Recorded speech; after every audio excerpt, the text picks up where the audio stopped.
তো আমরা শুনছি এক নজরে কোরআনের সূরা মুমতাহিনার গতিপথ অর্থাৎ সেন্ট্রাল থিম। তো এখানে সেন্ট্রাল থিম হচ্ছে সৌহার্দ্যপূর্ণ ও আল্লাহর আনুগত্যশীল এক সমাজ গড়ে তোলা। তো চারটি গতিপথের কথা বলা হয়েছে। এক নম্বর হচ্ছে বন্ধু পাতানোর শর্ত। কারোর সাথে বন্ধু পাতাতে গেলে সবার আগে দেখতে হবে আল্লাহর সাথে তার সম্পর্ক কেমন। কোনো বিদ্বেষীর সাথে ঘৃণা করে বন্ধুত্ব করা যাবে না। মুমিনদের উত্তম আদর্শ।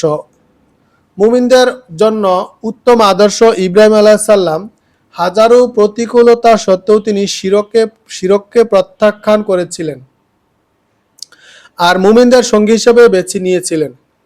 ৩ নম্বরে ছিল নারীদের পরীক্ষা নেওয়ার কারণ। ইসলাম প্রত্যেক মুমিনের অধিকার ও মর্যাদা সম্পর্কে সজাগ।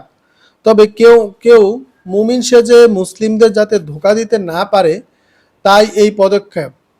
ফলাফল, এই পরীক্ষায় যারা টিকে রইল তাদের ব্যাপারে মুমিনদের মধ্যে আর সংশয় রইল না। ফলে নিজেদের মধ্যকার ঐক্য ও সম্প্রীতি বজায় থাকার উজ্জ্বল সম্ভাবনা দেখা দিল।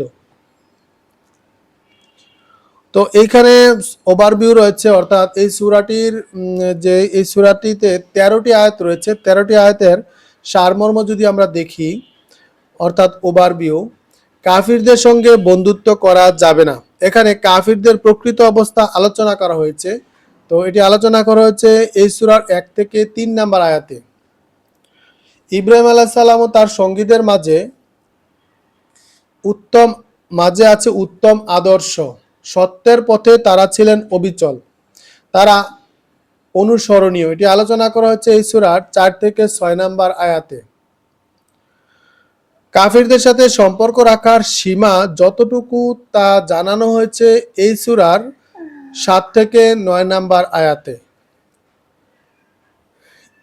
শুধুমাত্র ইসলামের কারণে যে সকল নারী হিজরত করেছে তাদের পরীক্ষা নিতে হবে, এটি আলোচনা করা হয়েছে এই সূরার 10 থেকে 11 নম্বর আয়াতে। আর একই সাথে সেই সব নারীদের রাসূল সাল্লাল্লাহু আলাইহি সাল্লামের কাছে আল্লাহর বিধিনিষেধ মেনে চলার ওয়াদা করতে হবে, এটি আলোচনা করা হচ্ছে সূরার 12 নম্বর আয়াতে। আল্লাহর শত্রুদের সাথে সখ্যতা গড়া নিষেধ, আর এটি আলোচনা করা হয়েছে সূরা মুমতাহিনার 13 নম্বর আয়াতে। তো আমরা শুনছি এক নজরে কোরআন থেকে সূরা মুমতাহিনার গতিপথ এবং সূরাটির যে শানে নজুল রয়েছে সেটি আমরা জানলাম।